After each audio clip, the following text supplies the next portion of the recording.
So with the Head Start Early Learning Outcome Framework, has everyone, if everybody can type in the chat box if you are familiar with, if you know what the Head Start Early Learning Outcome Framework is, yes or no? Because we will have to get, Yes. so we have a few people that knows what the framework is. That's great. The Office of Head Start made the framework about 2 to 3 years ago. And what it is to be used to inform planning, professional development, child assessment, and school readiness goals. So the purpose of it is to describe the skills and behaviors and knowledge programs must foster into all children. So it can be shared from administrator to administrator, from a teacher to a parent. It can be shared with multiple positions within Head Start. So everyone should know what the Head Start Early Learning Outcome Framework is. That's the family and health advocate, the instructional coach, the teacher assistant, and so forth. The framework, it helps guide decision making. Well, I already said this as far as helping inform curriculum assessment, quality improvement, and implementing evidence based practices. That's very important because, as you guys know from our performance standards, the Head Start Early Learning Outcome Framework is brought up multiple times. We are supposed to. Can you put on mute if you just joined? And we're supposed to use the framework to just make sure children have opportunities to learn, play, explore, and discover in relationships in a positive and stimulating environment. You can't hear me. Okay, let me make a change. Thank you for letting me know, no more. I'm gonna have to go on. I'll just do it on here because I can see my name. I'm not doing it. Give me 2 seconds. I'm sorry, guys.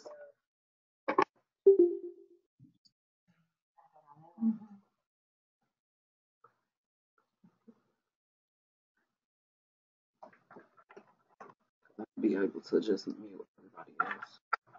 Yep, so you say Rush, I answer.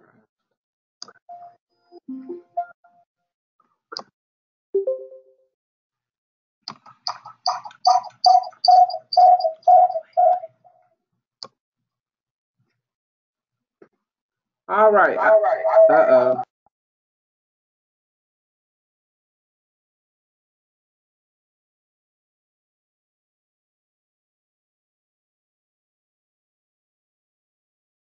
Hello, can everybody hear now?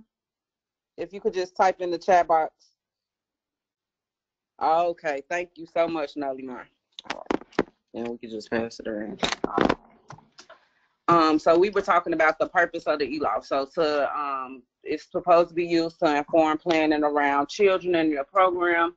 It's supposed to be used to explain child development to parents.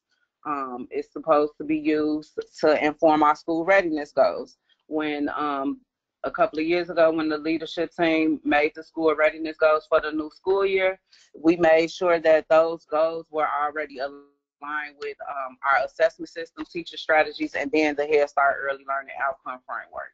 eClick, you definitely want to make your friend because it has a lot of training materials, a lot of resources for this framework. And it could definitely help with furthering your knowledge with it. But you definitely want to know what it is. The federal reviewers will ask you, how do you use the ELOF? And that is something that you want to talk about.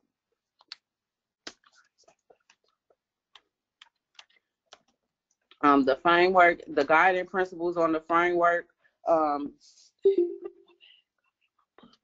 Um, the framework is basically built around each child being unique and can succeed in the program.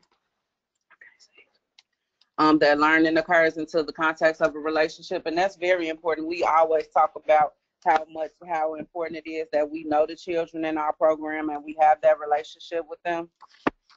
The guiding principles is actually on page 3 of the framework, just in case anyone had their book and they wanted to follow along. That the next one is that families are the children's first and most important caregivers, teachers, and advocates. So that's why it's important that we are sharing child progress with parents. We are welcoming those conversations. If a parent is asking how their child is doing, we're able to give them evidence of how they're doing. That's why we really want the parents to be in My Teacher Strategies family account, so they can actually see what that evidence that you guys are taking pictures of or documenting every day of the child making progress. The next one, children learn best when they are emotionally and physically safe and secure. And as you guys, as we should all know, that's a part of, we have to make sure the environment is acceptable for our children. We have to make sure that we are taking the time to know our children's strengths, what's the things that they are working on, and making sure that it's appropriate for them to learn in. And we are promoting friendships, and we're promoting social conversation. The next one, areas of development are integrated and children learn many concepts and skills at the same time.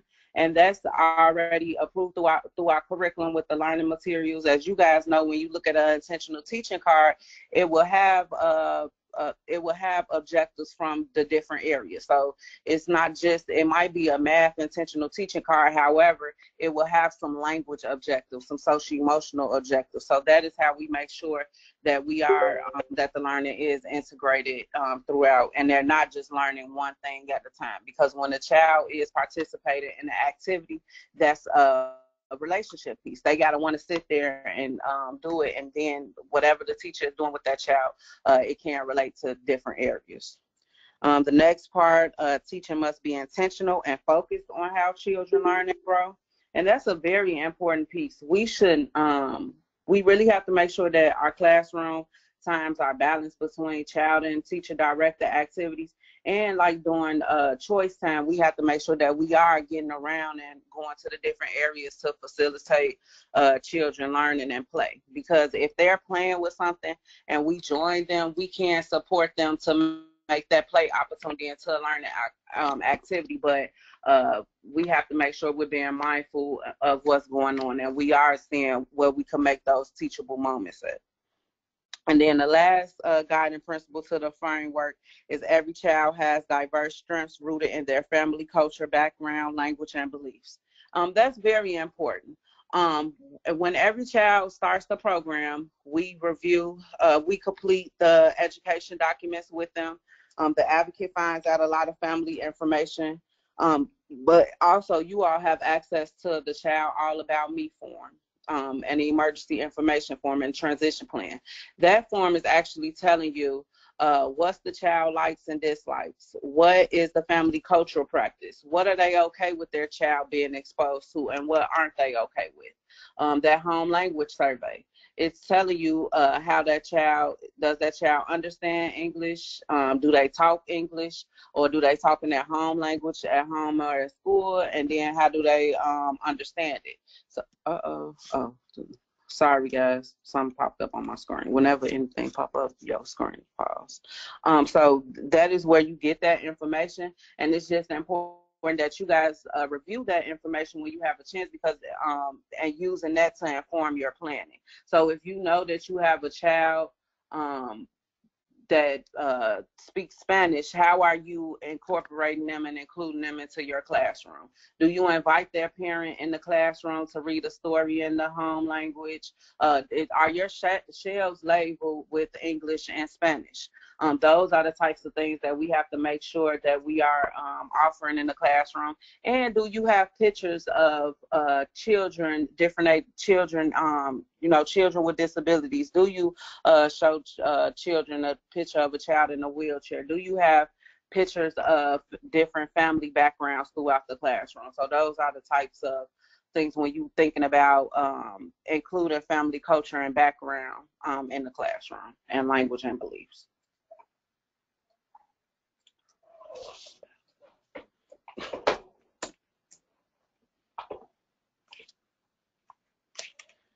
Okay.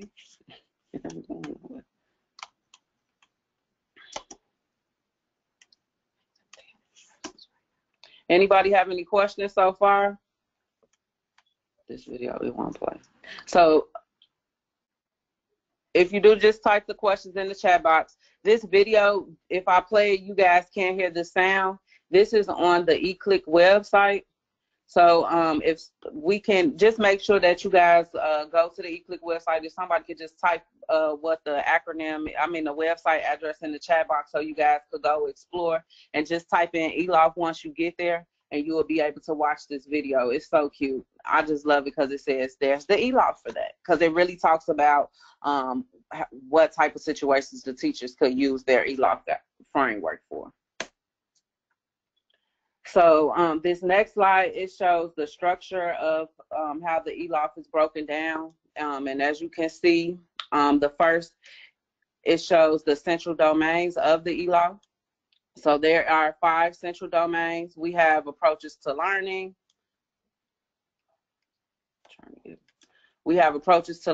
Social-emotional development, language and literacy, cognition, and perceptual, motor, and physical development. Each of the domains are broad areas of early learning and development that are essential for school and long-term success. The subdomains, I'm trying to see, get the point. The subdomains are right under the central domain. So as you can see, for infant and toddlers, the subdomain is approaches to learning, social-emotional development, language and communication, cognition, perceptual, motor, and physical development. And then for preschoolers, it's approaches to learning, social-emotional development, language and communication. Literacy is broken down into 2 subdomains.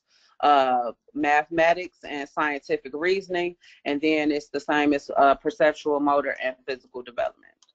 So each subdomain has goals. That's broad statements of the expectations for what children should be at that certain period, as far as if they're typical developing child. And then it goes and shows the developmental progressions, which shows the skills and behaviors and concepts that children will have to demonstrate. Any questions so far? And then the indicator shows specific observable behaviors and skills that they should have. So at the end for early Head Start, it goes,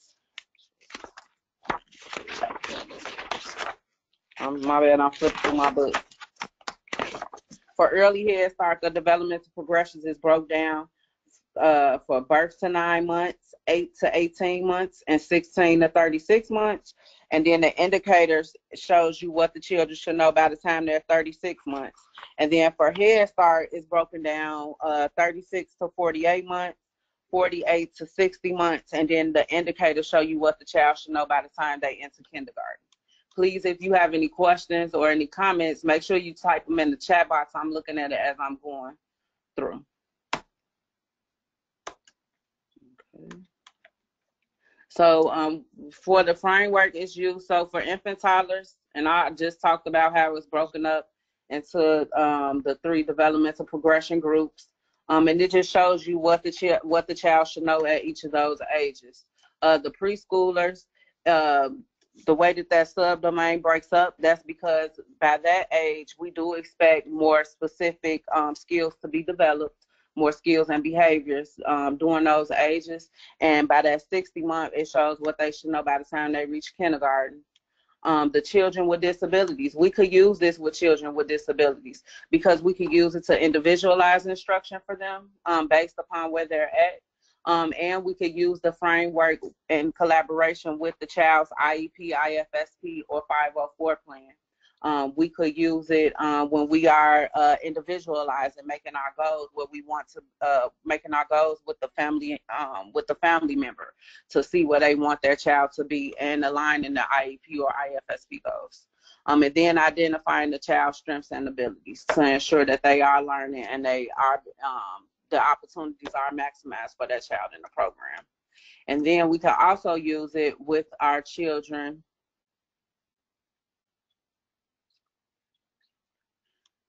We could also use it with our children who are dual language learners. because it makes sure that to ensure that they are making progress towards all the goals in the framework, and making sure that they are picking up the English and they're able to understand it. And then making sure that they're able to demonstrate the skills and behaviors and knowledge, not only in English, but also in their home language. So we can use it for different areas.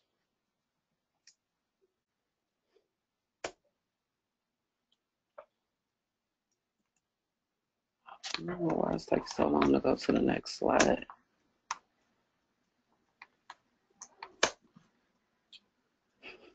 It's not clicking. Okay. One thing you want to stay away from is using this framework as a curriculum, because it's not the curriculum. We use our curriculum with it. Teacher strategies also actually have already aligned creative curriculum with the Head Start Early Learning Outcome Framework. It's available on their website to download, and it's definitely not an assessment tool. Our assessment tool is My Teacher Strategies, the goal piece of it. So making sure that we are not replacing what we're doing in teacher strategies as far as collecting our documentation and assessing the children according to the progressions 4 times a year. We cannot replace that with the framework, but we can use it with it. We use it to inform everything. And then it's not a checklist. So we can't go through and tell a parent, oh, your child has a disability because they're not able to do all of these things that this book says they should be able to use. So you definitely want to stay away from using the framework in this type of manner.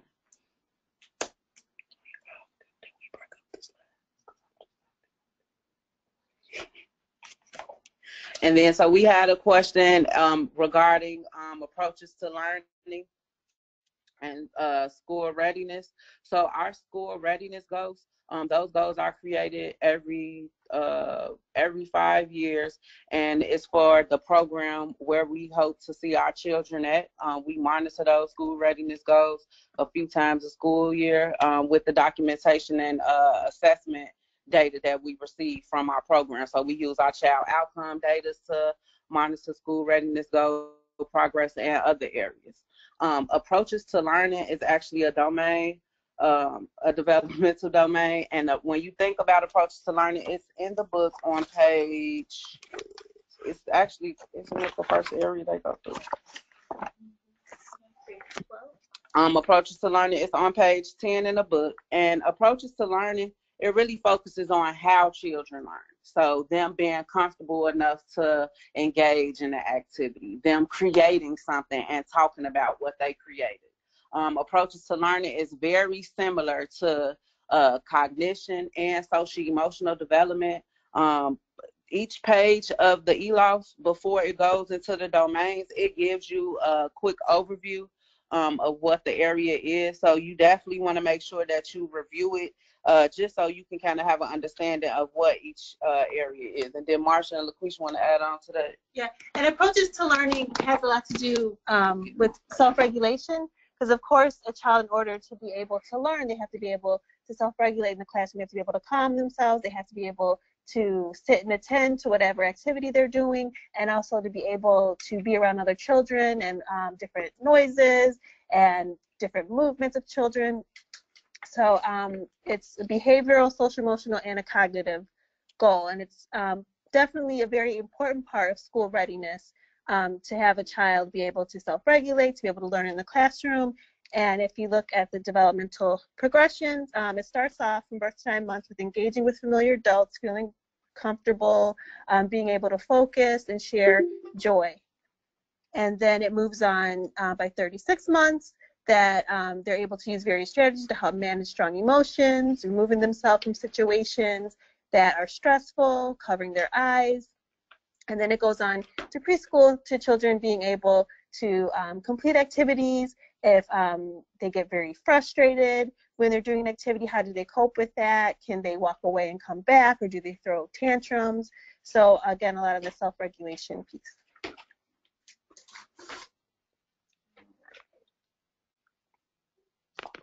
Did you see my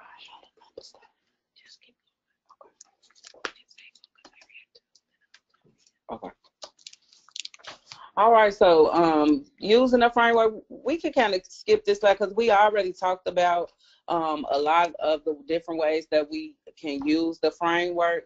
So, but the main point for you guys is just to really use it, have it in mind when you are planning and when you're communicating with your families. We already, the Easterseals leadership works as far as establishing school readiness goes and making sure that our goals is aligned with the Head Start Early Learning Framework. Teaching strategies, creative curriculum have already made sure our curriculum and our assessment tool is aligned with the Head Start performance standards and the Head Start Early Learning Outcome Framework. And as I said before, all of that is available on their website under resources. If you work for Easterseals, you have access to a shared drive that has all that information in the education folder for if we have any coaches or administrators on. And we make sure that our professional development opportunities are tailored around what areas we need improvement with. Using the ELOF, we make sure that it's included, it's fostered into you guys' teaching practices. We use the eClick 15-minute suites.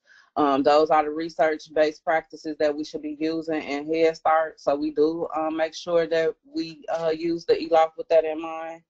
And we make sure that we use the framework with the Head Start performance standards, just making sure that we are meeting all the requirements that a program is supposed to have.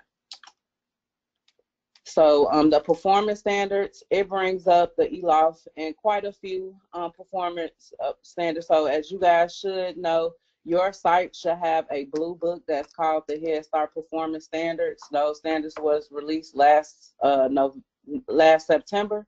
If not, you can access the performance standards on the Head Start resource app that should be on your iPad, or you can log on online on the eClick website. The teacher practices brings up the ELOF, just making sure that make sure we're using our research-based practices, and we are promoting, making sure that we are and we understand development and the framework. We made sure our school readiness goals are aligned, the curriculum, and then the assessment piece of it, making sure that it's in there. So all of these performance standards, 1302.31, 1302.102, 1302.32, 1302.33, and 1302.92, all of these performance standards address the ELOF. So review those when you get a chance. You can go through the Head Start resource app, or you can go online. And here's so you could get the Head Start resource app. So the Head Start resource app should be the one with the two. Why am I pointing like you guys can see me? It should be the one with the two squares. And then they just started a new app that teachers can download on their cell phones called ELOF to Go. And it's great for when you're having that conversation or discussion with a parent regarding their child progress, because you can actually choose what area you want to talk to them about, and it'll give you different questions you can ask and so forth. And then, as I said earlier, the eClick website, you definitely want to save this in your browser. If you have a computer, you want to make this your best friend, because yes, your coaches use it for their resources that they use with you all. However, you as a teacher do have access to it, and you don't have to wait for your coach to come. You can go through this stuff as well. They have free webinars. They have, and they record them too.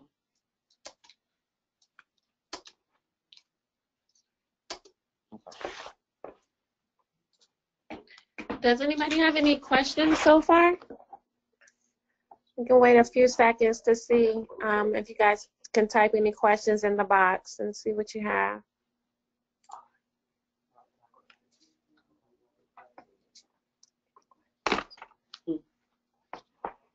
Is the app for iPhone. So that ELOF to Go app is for all cell phones. It's in your store, so you can download it on the Android as well.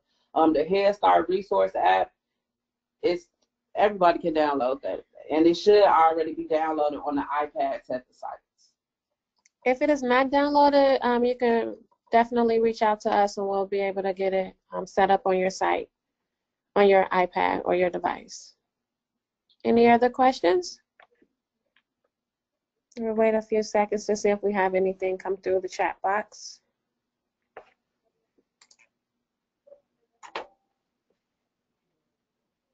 Okay.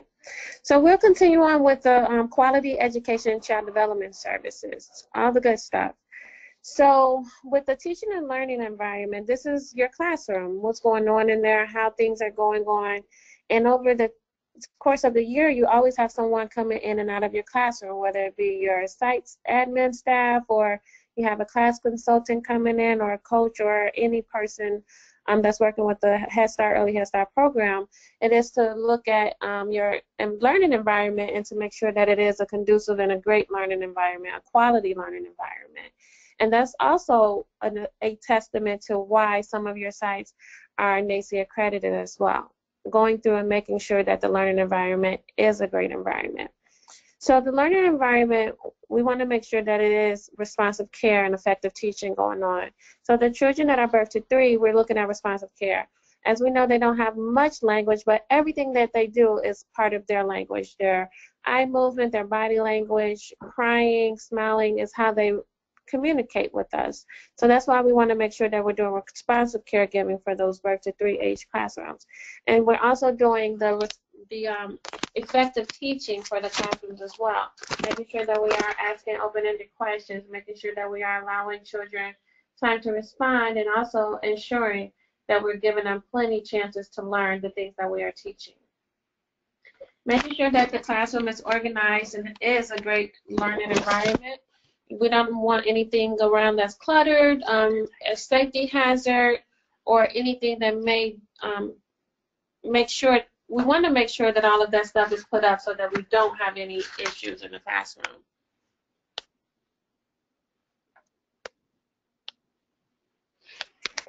The nurturing and responsive practices that are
all right, what about now? Can you hear me now?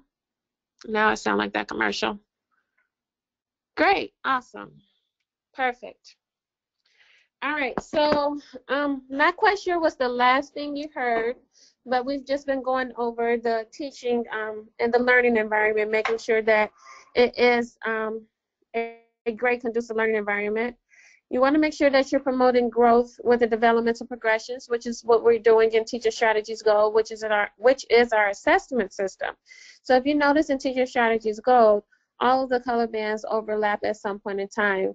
And this is either on the in between levels or the actual levels where the colors actually overlap.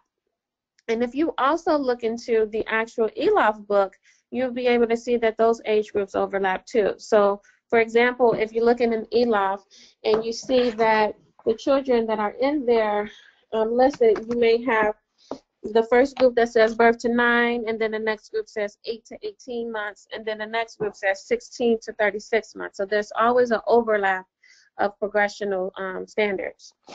Also, making sure that we are using the child data to do the assessment and the planning. So if you notice that the children in your classroom need more help with fine motor movement, or you have a child with an identified IFSP or IEP, you want to make sure that the teachers have access to that. So I know that sometimes at sites we have space issues or may not be able to keep the actual folders in the classroom. it is important that the teachers definitely have access to them, but they should certainly have copies of the IFSP or the IEP in the classroom so that the effective planning can happen. And then when you are also doing individualizing for the children, you want to ensure that the child data is used to do the future planning. We also, as I was just stating, making sure that you do individualizing for all children. So you do have children with identified needs, but you want to make sure that all children are being individualized for throughout the year, throughout the week, whatever the requirement is for the classroom. But you do individualizing for all children. And then you also want to make sure that you're giving them experiences in all learning areas. You want to make sure that the classroom is always open. No sections or no learning areas or centers should be closed at any point of the day. We want to make sure that the children are getting the most experiences that they can throughout the day.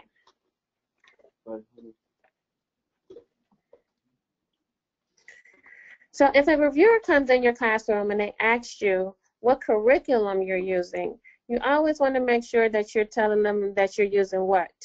If you can type your answers in the box, that would be great. But if we went to the slide already, that's okay. That means that we were real quick on the draw. But if you can type your answers in there, that would be great to see if you are aware what curriculum we're using. We'll wait a few seconds for responses in the box. No, creative. Okay, thanks for responding, Nolamar. We are certainly using the creative curriculum. And a creative curriculum is a research-based curriculum. If your reviewer or anyone for that matter asks you about the curriculum that you use, just remember, it's easy to remember that the word curriculum is in creative curriculum. If you were ever to be asked about what assessment system you use, then your response should always be my teaching strategies or teaching strategies goals, some form of that. Of course, their new official names is my teaching strategies, but they still also use teaching strategies goals, so you won't ever be incorrect with saying any of those for the assessment system. With the curriculum, it is a center-based classroom thing, meaning that we make sure that you have all the materials you need, all the resources you have while in your classroom for the infantile 2s as well as the preschool age children. The observation should be again completed in teaching strategies goal, but you ought to complete those to determine and monitor the fidelity of the implementation, which we use the creative curriculum coaching to fidelity tool to assess that.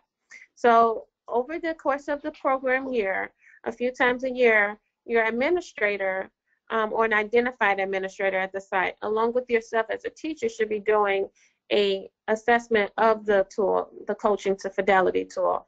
And we have it for the infantile 2s as well as the preschool age children. And when you're doing that, it is a way to go in and say, hey, I'm doing this well, or hey, these are areas of improvement. For those areas of improvement, you want to make sure that you are looking at that and having some growth for yourself and the children that are enrolled in your classroom. So, for example, if you're looking at the Coaching to Fidelity booklet and you have some areas that are not checked, those are the areas that will be great for you to focus on to have, professional development in your classroom, as well as giving the children more opportunities for growth and experiences.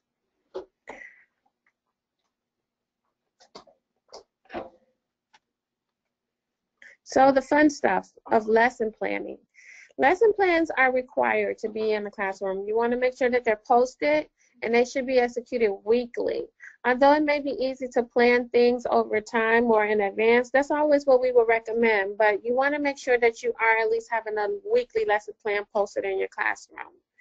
When you're doing your planning, you want to make sure you're using all the awesome tools that you've been provided with. So you do have your creative curriculum guides. If you're in the preschool room, you have the teaching guides, which are all the awesome studies. If you do not have the most updated versions of the studies, you can always look at that information on the actual website when you're doing the Teacher Strategies Gold planning. They don't call it the Teacher Strategies Gold anymore for the planning part. It's just part of the planning because you have that Teach tab at the top. So when you do the implementation of that actual lesson plan, all of that information is pre-populated into the actual lesson plan for that week, and you can make changes as needed. When you're doing the lesson plan, you want to also make sure you're focusing on intentional teaching. So thinking about how you're going to show them this information, how you want them to learn, and what do you want them to learn. You should have that regular planning cycle so that you can make sure that you're developing all of these skills appropriately. So as we talked about before, this goes back to individualizing, ensuring that you're doing this for all of the children, not just the children with identified developmental needs, and making sure that you're also evaluating yourself weekly. This went right. This is an area I can improve in. The children really enjoyed this activity. Maybe next time I can try to incorporate this idea. That way you can do some reflective planning for the upcoming weeks as well. You also want to do the informed child observation so that when you are doing parent-teacher conferences and home visits, you have some more intentional pieces of information to share with the families. And if you ever need to do anything in your classroom or you see that it's not working, make sure that you change those materials. You want to make sure that you're always incorporating things that are required, but if you notice that children need more of a certain thing or less of a certain item, make sure that you are doing intentional changing of the materials. And your plan should reflect everything that you need. You can get more information on that link at the bottom.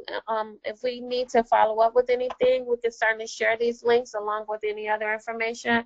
But you can get more information with that link, which we can share. It's actually a video.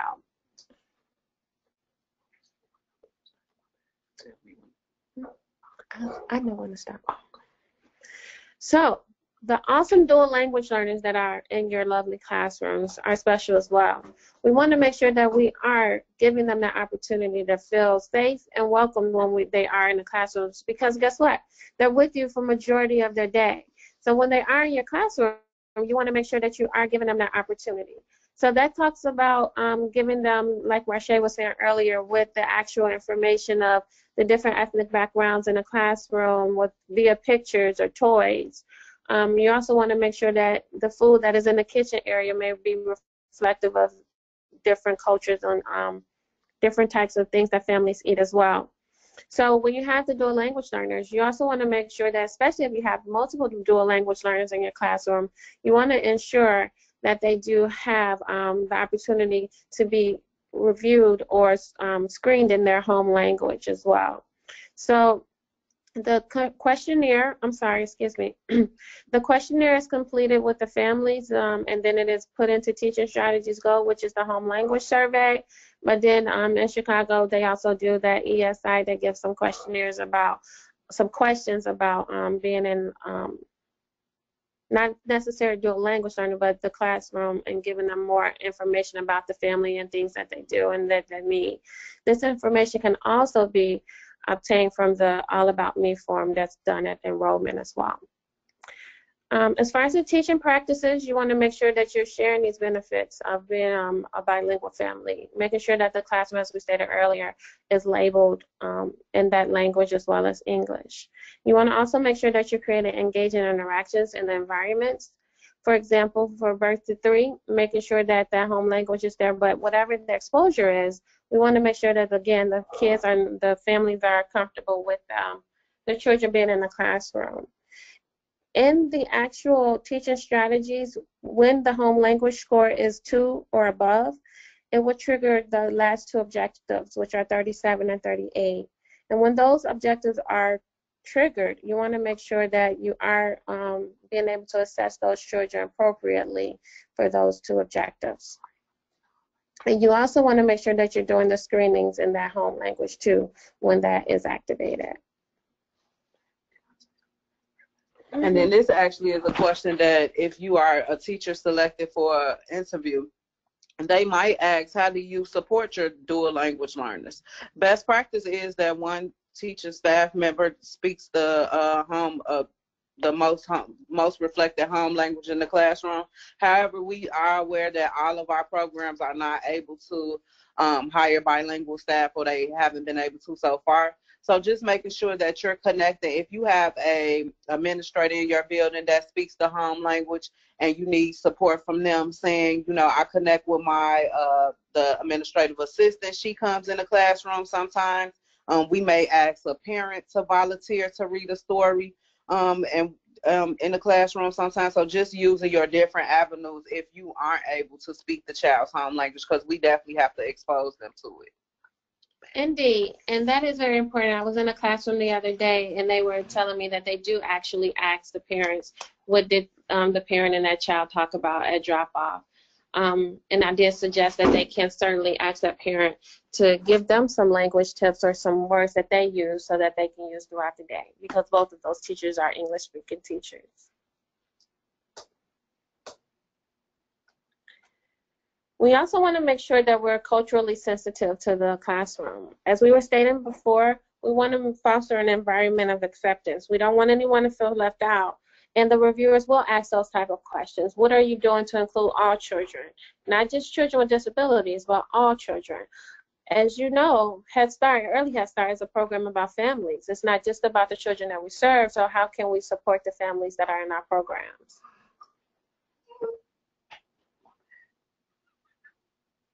I'm sorry, just a second.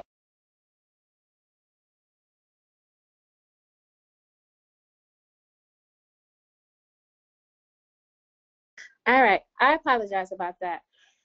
You also want to make sure that you're familiar with the background and beliefs of the families. We do, again, get this information on intake forms via the All About Me, and ensuring that we ask those questions. For example, there's a question on there asking about how families feel about celebrating holidays and things of that nature. And we want to make sure that we respect that. We also may have families who may not eat certain types of foods, not just because of allergies, but because of religious beliefs.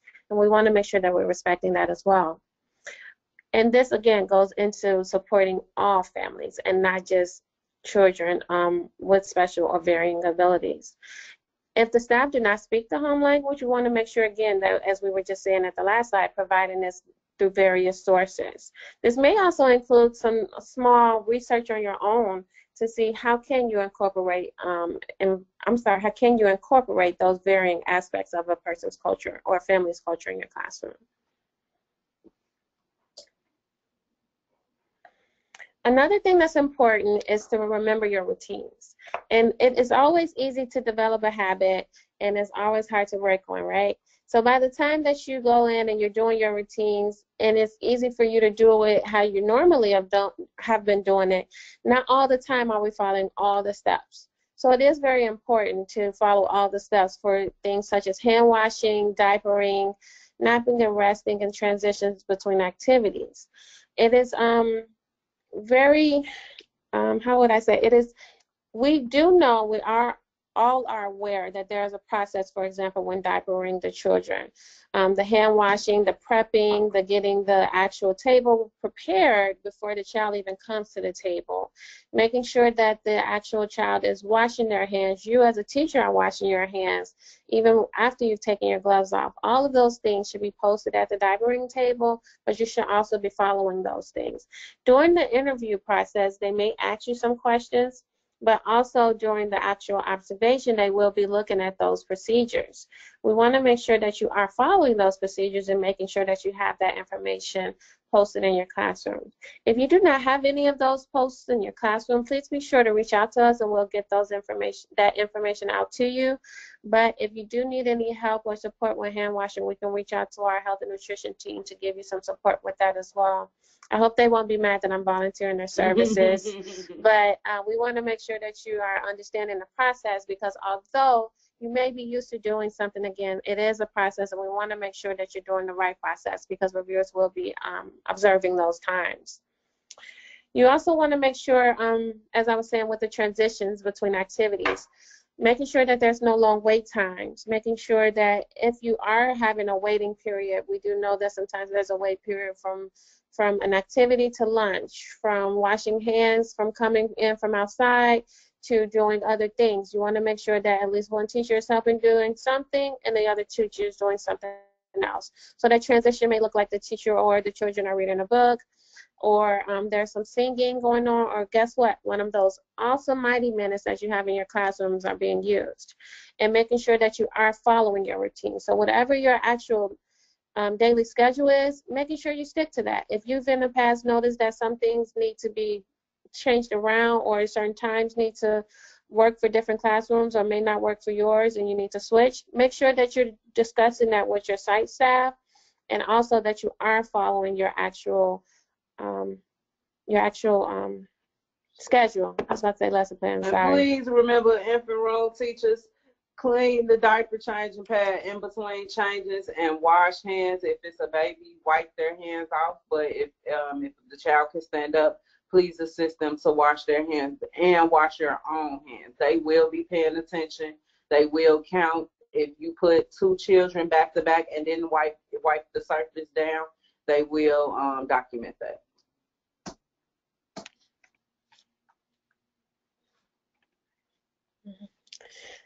So with the daily program for the infant and toddler age class, we want to make sure that it is individualized and you are flexible. As we know, those little babies get tired at different times in the day. They have different schedules when they go home. We have some parents and families that may have night jobs, or the parent or the family may have different people that keep them during the day or time when they're not with you guys. But you do want to make sure that you're flexible. So when a child's tired or sleepy, allow them to rest and make sure that they do. For example, if they were to miss lunch, that they do have the opportunity to eat when they do get up. So you want to be flexible when they are in the classroom. You want to also make sure you have a few structured activities, the free play, how they're playing, choice time. That is very important. But you do also want to allow them to have some teacher guided, but make sure that it's very few. We want to ensure that the children are following their own procedures. Also, you want to limit the imitating and pretending, you want to do some imitation and pretending activities, making sure that, for example, you're doing puppet play, or you have the dramatic play area where they have on their outfits and things like that. That all falls in the imitating and pretending area.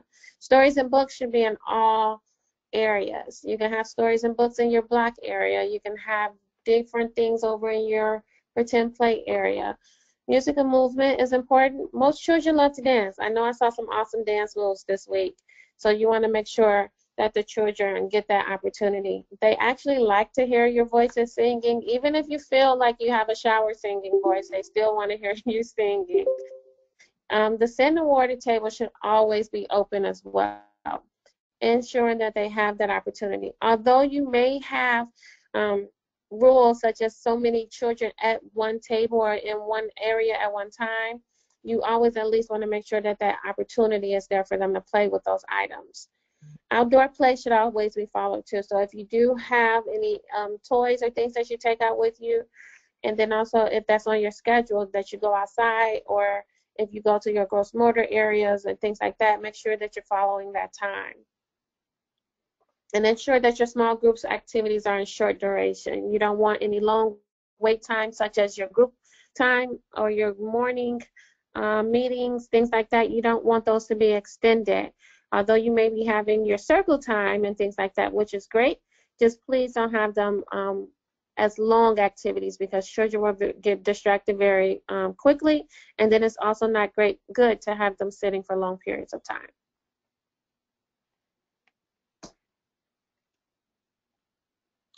For the preschool classroom and the daily program, you should include things such as the indoors and outdoor activities.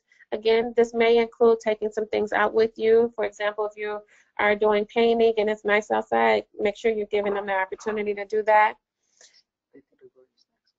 So by the way, in case you are not informed, it will be 50 degrees outside next week, so be sure to take them out. The reviewers will be looking for you to be outside for at least those 30 minutes, and that way they can get that activity in. You want to make sure that you're balancing the teacher-directed and child-initiated activities, giving them some guidance, but also giving them that opportunity to come up with some things that they would like to do. Also, opportunities for individual, small group, and large group activities. Ensuring that you give them that individual attention, but also making sure that it's always intentional. Small group activities can include some things at your tables, and large group activities can include things that you do, such as gross motor time or large motor time. Large group time, circle time. You want to also have active and quiet learning experiences. Again, reading the books, doing other quiet activities, but also that they have the opportunity to be as loud as they can, because we all know that children love to be heard. You want to make sure that the health and safety and nutrition things are listed in your daily program. The toothbrushing, the hand washing, things like that should always happen in the classroom. Everything should definitely be developmentally appropriate, especially when you're doing field trips. So if you're talking about certain things and it does fit into your actual lesson planning, make sure that you're doing that as a field trip. If you're doing something about outdoors with your, with your lesson plan, and you're doing a study, for example, about trees, then I'm pretty sure you guys will have the opportunity to go outside, take a walk, pick up some leaves, things like that. Making sure that they have that opportunity to do so. Also, make sure that there's sufficient time for routines and transitions. Again, this is very important. Again, you still want to make sure that children are not having long wait times, and also that during those transitions, they always have something to do. So if you're going to the bathroom, for example, and you have a few children that are waiting, making sure that you're singing a song or doing something with them to keep them engaged is important. And also building on a child's family and heritage, including things that they do at home into the classroom yet again. These resources for all of these items for the preschool as well as the infant toddler daily programs can be found in your teaching books in the creative curriculums that are in your boxes. The one that has the solid bind down the book, not the ones that have the actual teaching guides with the spiral bind. You can get these in the actual books and give you some guidance on how to structure your daily programming and your daily schedules. Rest time. This is when the children will definitely need to recharge. I'm sure some of us would like to recharge along with them. I know me personally, I would definitely go back and get some of the naps that I passed up as a child, but they need that recharge time.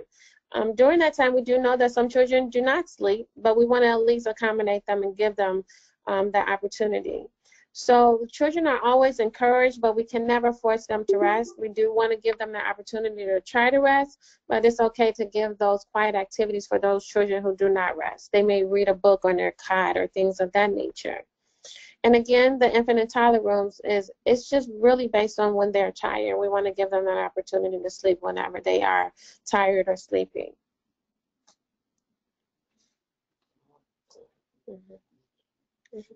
So snacking meals, my favorite time of the day. I hope you guys had some great lunch. We want to make sure that all of this is really addressed, because the focus area too will include this observation. And if they're coming at snack and meal times, we want to make sure that we're following the proper procedures. So infants who are bottle fed, they should be definitely fed on demand. You want to make sure that you're doing this in a very personal way. They shouldn't be propped up in cots. And bouncers. They should not be propped up in the actual beds, the cribs. We should be engaged with them when we're feeding them. The teachers in a preschool classroom, the toddlers in a preschool classroom, they should be sitting at a table together. And at that time, the children should be serving themselves. The teachers, the admin, the cooks should not be coming around to the classroom and doing pre-plates, like meaning that it's already pre-prepared before they come out, nor should the teachers or the cooks or anyone else be doing the actual placing of the food on the plates. The children should be doing this, and we can support them with something such as a hand over hand, but we cannot do it for them. We want to encourage them to do this activity themselves. And guess what? It also promotes fine motor movement and fine motor growth. And this also goes back to doing observations, and we can keep going, right? It goes back into teacher strategies, which is our assessment system, and then we can support the children with their growth and on that progressional scale. Give us a minute. We're hearing some feedback. Okay, we figured it out. Thanks. And so, again, I just want to reiterate that. So the children who are the toddlers as well as the preschoolers, they should always, always, always be serving themselves. And we must sit down and eat with them. So if you're in the classroom as the teacher or you're subbing, you should always be sitting at the table and eating with them as well, encouraging them to eat the things that are on their plate and trying new things. And more than likely, they love some of the things on their plate anyway, but we should be eating with them, and they should certainly be putting the food on their own plates and the milk in their own cups. And then that's a great time to engage those conversations. Talk about that meal. How do they like it? Do they like the different textures of the food? What did they eat last night? You definitely want to use your meal times to have a piece of communication time, and you want to make sure that you're providing sufficient time to eat. A child, if they take a little longer, allowing them to sit and finish their food and get up when they're done. And then a child that eats pretty quick, allowing them to get up when they're done, throw their plate away, and get a book or something when they're finished. Please make sure if you got questions, just type it in the chat box and we'll answer it. We are going over because we started 15 minutes late. And this webinar was scheduled to 2:30. So since you guys are asking questions throughout the process, we just gonna keep going. You definitely want to stay away from using food as a reward or punishment. We should not be saying, if you join Circle Time with me today, you can get an extra piece of toast, or if you don't stop that, you cannot come to the table and eat. That's a licensing violation as well as a Head Start issue.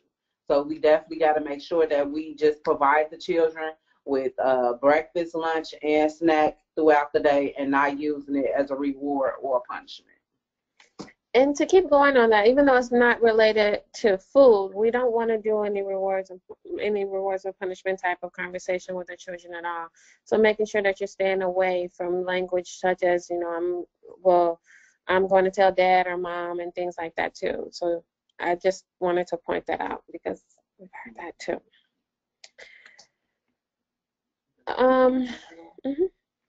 So learning environments are great, right? So this is where the children are for most of their waking hours, ensuring that the children will be able to be in a space that's well organized. It offers them choices, and it gives them the opportunity to explore and experiment. It's always great to have different areas in your room. So for example, if you know that your children are interested in a certain thing, change your dramatic play area into something. The preschool room is always a great space to have a barber shop or a hairdresser salon, as you see on that picture there, or a shoe store, a restaurant, things of that nature. Give them that opportunity to be experimental in those spaces. You want to always make sure that it is current or focusing on the study that you're doing. And then also whatever focus that you are doing in your classroom for the infant toddler age group, making sure that you give them those opportunities all the time too. Because as you know, in infant toddlers, we do a focus, and then in the preschool classrooms, we do a study. I want to make sure, again, we talked about this a few times, just that we're respectful, and we're also, reflecting the multicultural aspect of the children that we have in our classrooms too. Then also, you want to make sure that you're posting info for the family, giving them an update on what you're doing, giving them the opportunity to be part of it, and inviting them into your classroom. You can invite families into your classroom multiple ways. You can invite them physically, if you know a parent who plays an instrument, or you just want a parent to be part of as a volunteer, or a parent that loves to read books can come and do things at your circle time. Follow your appropriate procedures with your site, but it's always great to welcome families into the group. And you can also make sure that you're inviting families to be part of your My Teacher Strategies account so that they can make sure that they're getting information that way as well. If you need help with setting up this information, please don't hesitate to reach out to your coach or to us to get your families involved in your classrooms. And you always want to make sure that you're displaying the child's artwork at their eye level too. And please make sure you got the kids' work up. That's very important. I know DFSS actually flagged that on a few sites where they said that they did not, they could not tell what study a Head Start classroom was working on, or they did not see any children work posted. If you have children work posted that have a date of December or January, it's now April, so it's time to replace that materials with updated materials. Well, I like materials. It's okay. It was a good leeway. So with the materials, again, although we want them to be updated, we also want them to be age appropriate. The materials that are in the classroom for the infant toddlers will be different for the materials that are in the classroom for the preschoolers. You also want to make sure that that physical space is conducive to your environment. So you need a extra space for a child or children with disabilities, or they need something such as a walker. You want to make sure that they have enough space to get in and out of special areas so that they will feel comfortable in being in the classroom. And we also want to make sure that we're making the right accommodations for this equipment and materials. You also want to include thought processes and being intentional when you are changing the items. So if you notice that children are playing with things as often, or you're working on a specific study, you want to be intentional with the changes that you make in the classroom. And get those new toys out those cabinets that Yes. got all the dust collected on them. Switch out the toys that they're overplaying with and replace them and give them a different item. So we got some classrooms that have a lot of closets full of materials. You definitely want to get those materials out to the children and just talk to them about appropriate use of them. Indeed. Definitely do. All right, attendance. This piece is just You just important. jump in on my last slide, lady. We good. It's all good. Don't mind us over here, guys. And so with the attendance, we want to make sure, again, that we continue to have the parent involvement in the classroom. It also ensures that the child is coming to school. You want to make sure that the children are coming and talking about things that's going on in the classroom, and you want to make sure you're following up with the families when they don't come to school. Also discussing the importance of parent involvement via the handbook, orientation, or other workshops. You do have like your mental health consultant that comes to the site to do workshops, and maybe you have other parental obligations that happen at your site or that are special to your site, but you do want to offer them that opportunity to be involved. Making sure that you take attendance daily is important as well. The documentation and COPA happens differently per site, but that is important to have. And then if children are absent, that needs to be noted on why they're absent. The site should follow the procedure, or whoever's identified at the site should follow the procedures of contacting the family if they haven't contacted you, making sure that the note denotes a reason for the absence, and then making sure that a follow-up happens if a family is not there after 3 days. And you also want to make sure that you're analyzing the individual and classroom attendance, because that will guide learning and giving you opportunities to share different things with the classroom and the families. And you definitely want to use your active supervision piece to know what children are in the classroom throughout the day. Being able to provide an immediate count. We should not say how many children you have and you start counting 1, 2, 3. We should count throughout the day. So if you have to count, it does seem like you were not aware of how many children are in the classroom. Please make sure you're actively supervising, walking around, and so forth. And one last thing to go back, I'm sorry, a slide to materials, but just wanted to share with you about the shelving and things on your materials, making sure that your shelves are labeled with pictures and words, and then also that all of your shelves are filled. So even if you have empty spaces, you want to make sure that you are, again, either putting some of those toys that have been packed up on those empty spaces, or if you have overcrowding in some other spaces, making sure that you spread it out a little bit to make sure that your shelving looks appropriate as well. Just checking with you guys. If there's any questions, please make sure you type them in the chat box so we can answer them as we go. Okay, the next area is suspension and expulsion. So, of course, in Head Start, we cannot suspend or expel children from the program, and the state of Illinois has also passed recent legislation that says that preschool children cannot be suspended or expelled from child care centers, from preschool programs. So suspension, expulsion, we don't do it, it's not allowed. If there ever was a time that a child was removed from the center, it would be part of a plan, a behavior plan that was signed off by myself, including the mental health manager and the mental health consultant as well, and also the parent. So that's in severe cases where maybe the child is removed for a week while we put extra supports in place and get counseling set up for the child, but that is only in extreme situations, and again, it's part of a plan that is created by the whole team. Centers themselves cannot, teachers cannot tell parents they cannot bring their child the following day due to behavior, or that the child has to come for certain hours. Sometimes parents, families will decide to keep a child home if they have really challenging behavior one day, but we cannot recommend or tell a family that they cannot bring their child the next day due to behavior. And again, any plans would be made by myself and the mental health consultant. So one of the questions that the reviewers will ask is, you know, do you have any children with challenging behaviors in the classroom, and what support do you give to the children, and what supports are you given? So you really want to talk about any support that you've been given from your coach. My coach came in and observed the classroom and gave me some strategies to work with the child. So we've been using this social story with him, and you can talk about how it's been working out, how long you've been using it.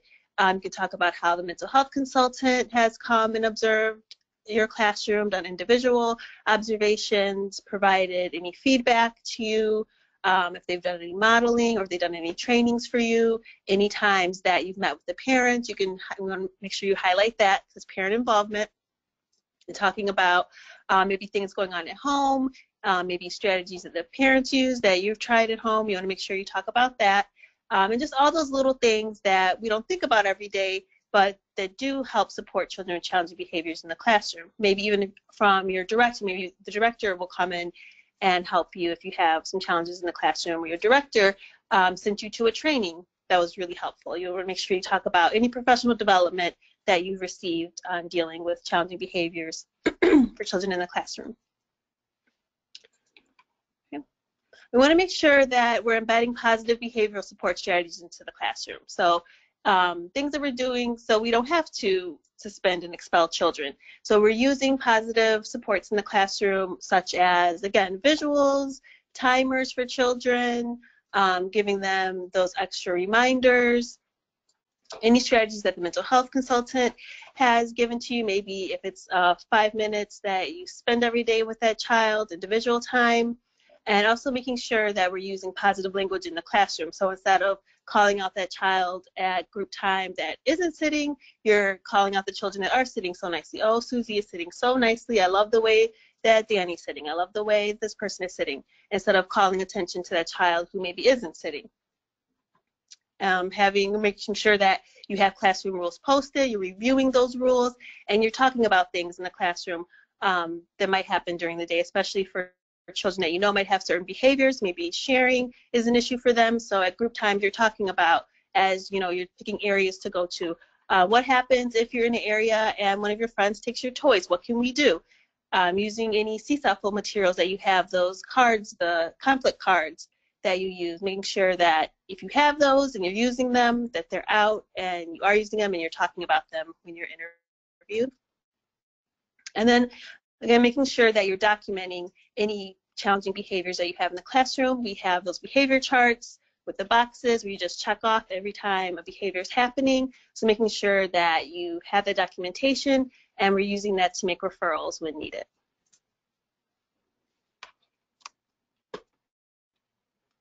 Okay. Developmental screenings.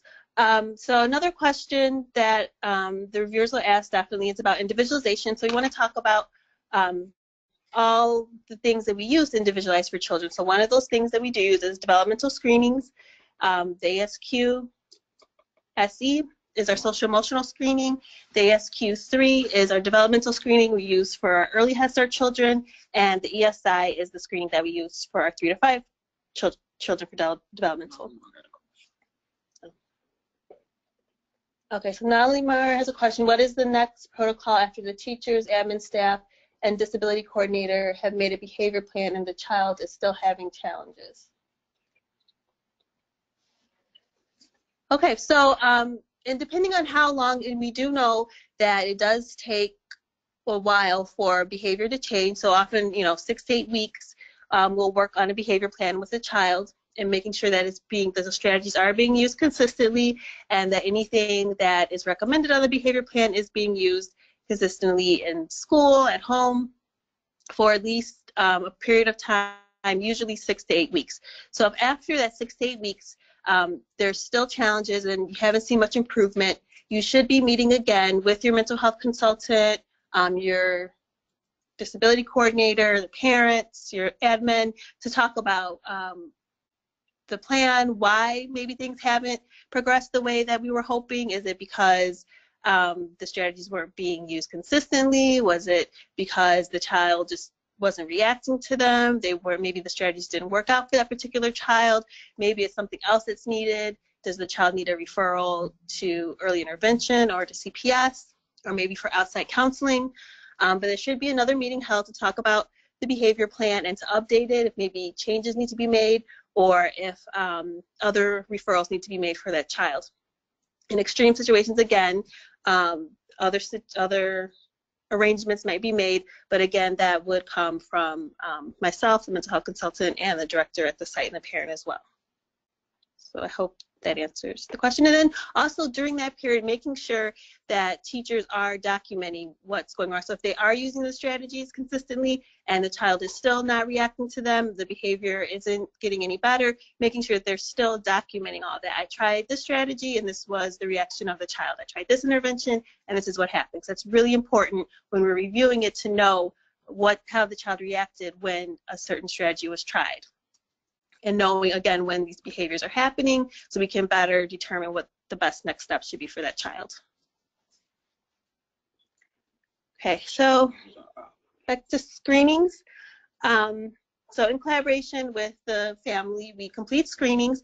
Of course, screenings should be completed within the first 45 days of enrollment, and they should be completed in the child's home language. So again, if the teachers do not speak the child's home language, making sure you have an administrator that can help out, the coach that can help out, or in some instances we've had parents help out with screenings for bilingual children.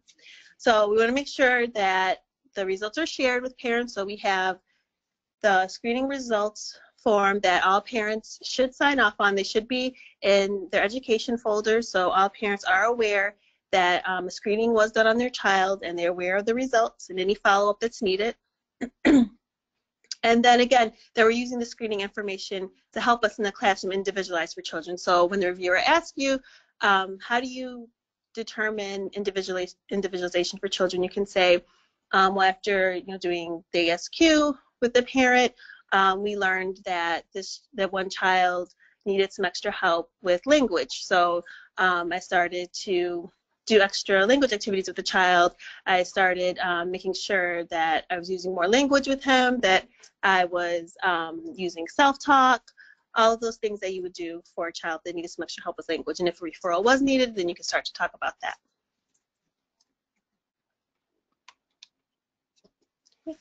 And then again, the ongoing observation assessment, that's another way that we individualize for children. So again, we use my teaching strategies, and we do those assessments 4 times a year. And we use that information to see where our children are in the classroom. We can, each individual child and then the classroom as a whole. So you really want to talk about how you use your assessment to individualize for children on your lesson plan, planning for the whole class, the classroom as a whole. I noticed that when I did my assessments that a lot of my children were falling below expectations in gross motor. So me and my co-teacher made sure that we purposely planned for gross motor throughout the day. So you want to make sure that you and all the teachers in the classroom are aware of each individual child, where they're at, any areas that they're working on, and then you can talk about how you use screenings and assessments and information from parents to individualize for children.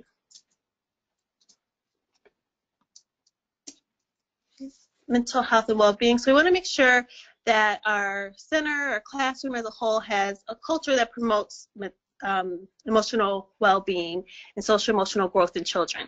So when children are being dropped off in the morning, we want to make sure that we're encouraging parents to come in with them, help them take off their coat, wash their hands, tell them to have a good day, and that we're also welcoming families into the classroom. Good morning, how was your morning? Did you eat yet? Just making that conversation with them, and then also having a feelings check-in in the morning. How are you feeling today?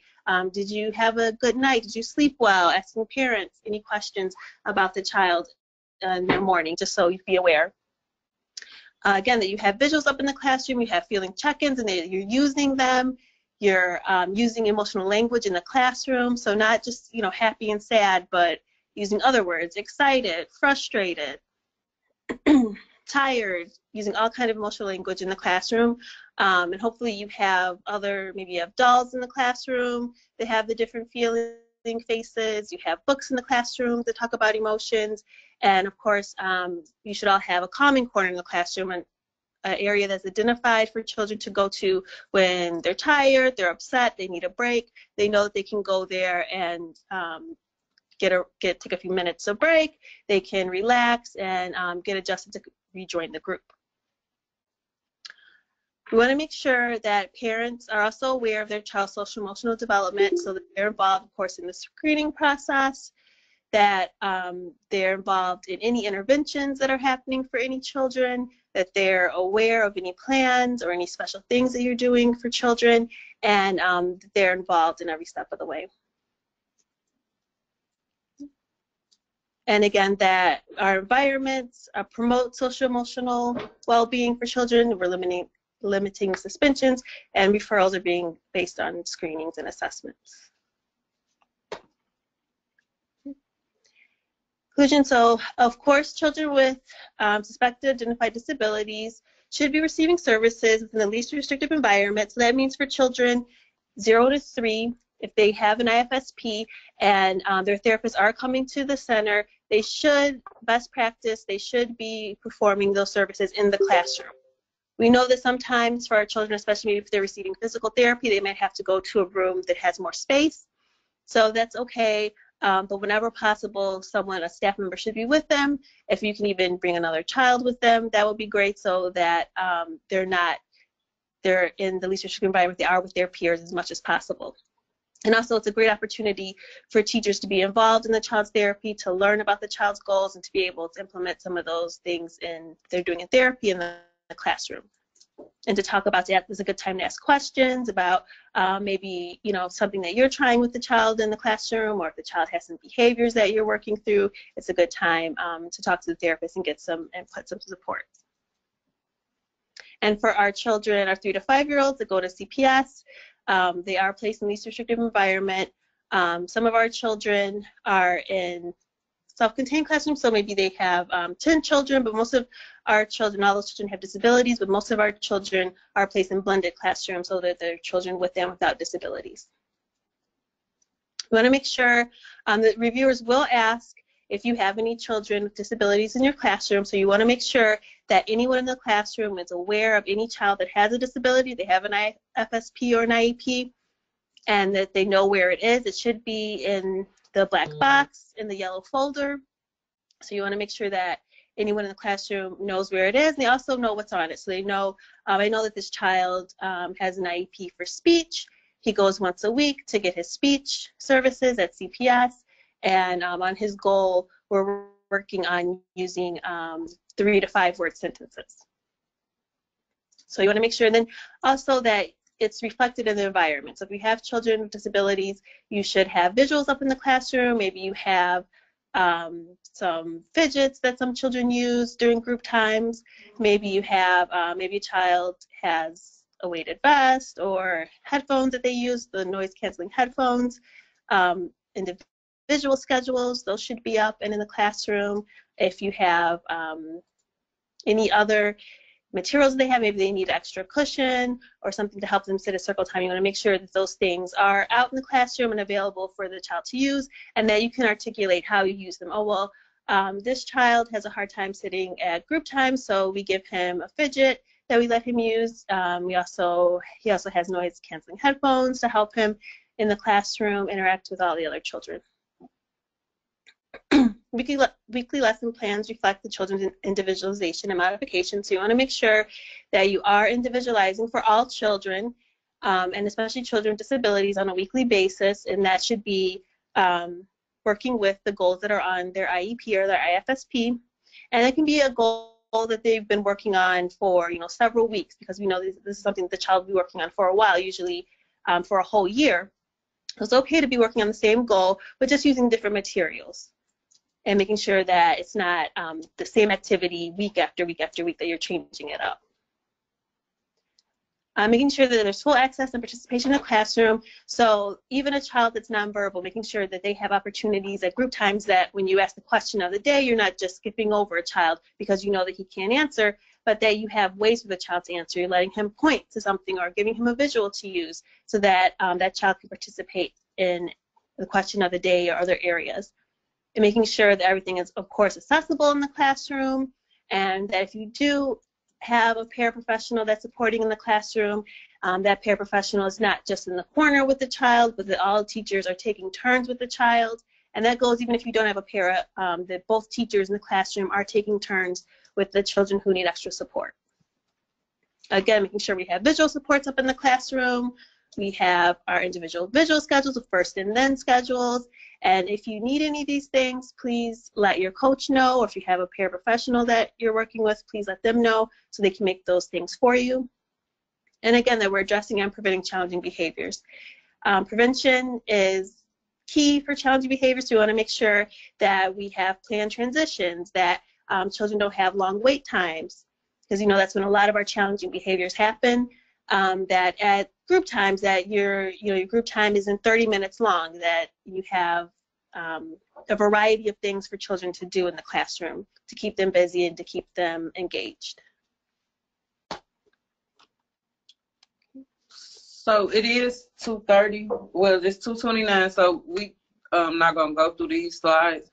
Just please be mindful that just like the ELOF says, the parent is their child's first teacher. We should be communicating with them regularly throughout the school year.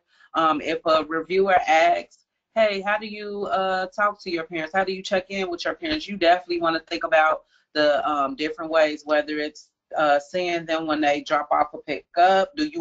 Do you ever call them on the phone? Do you email, text? You just being mindful of different ways that you can include parents, and always welcoming them during program hours. Please make sure that you talk about, if they ask you about your visits, so we do that, the 2 home visits a school year, they should be done in the home so we can really get to know the child. And that's the time where we start planning the goals with the family. So you do want to be mindful with that. The reviewers will be in your classrooms. They will be observing for about 20 minutes, and then they will pull staff for an interview. Please look around your classroom.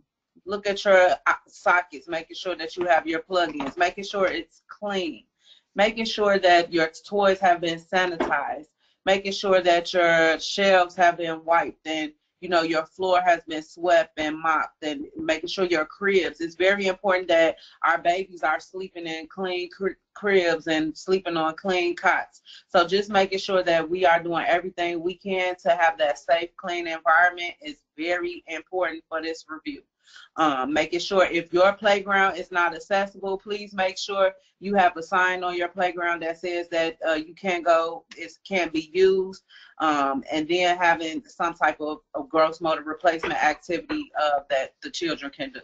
So please make sure your classrooms are clean. That's one of the most important things. Make sure that classroom clean. Make sure your lesson plan is posted, and just be ready to welcome the reviewers into your building, because they just really want to see what you all do as a program to provide services to children and families in your community. And when they say, tell me about your program, or tell me about your job as the teacher in this classroom, just be able to talk from your point of view. You don't want to tell them things you don't do, because it may be a chance that they may ask for a piece of evidence for that, so be mindful with that as well. We will close out because we know we've kind of went over. So if you have any questions, we can stay online for a few minutes longer to answer questions. Thank you so much to everybody that participated today. We did record it, so we can, we are having a problem just with the recordings because they're so large that we can't email them. However, we can save a copy for the coaches to have access to, so they could copy it on their computers. But please, guys, let's make sure our buildings are clean and our classrooms are ready. We got our materials out for next week. You might want to finish up with your Friday afternoon, just getting your intentional teaching cards, your books you're going to be reading, making sure there's no safety concerns in your classroom, and so forth. And thank you so much. So if you have questions, please, at this time, you can type them in the chat box and we can answer them. Other than that, just really want to thank you guys for your time. And thank you for joining me, Marsha, and LaQuisha.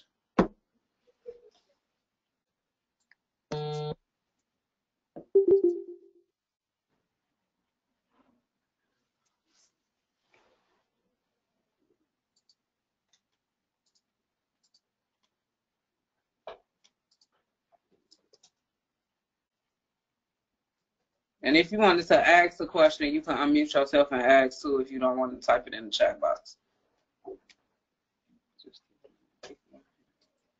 Or do you need any further explanation of anything? This is the time that we can help answer those questions. We don't want anybody to leave today still feeling uncertain.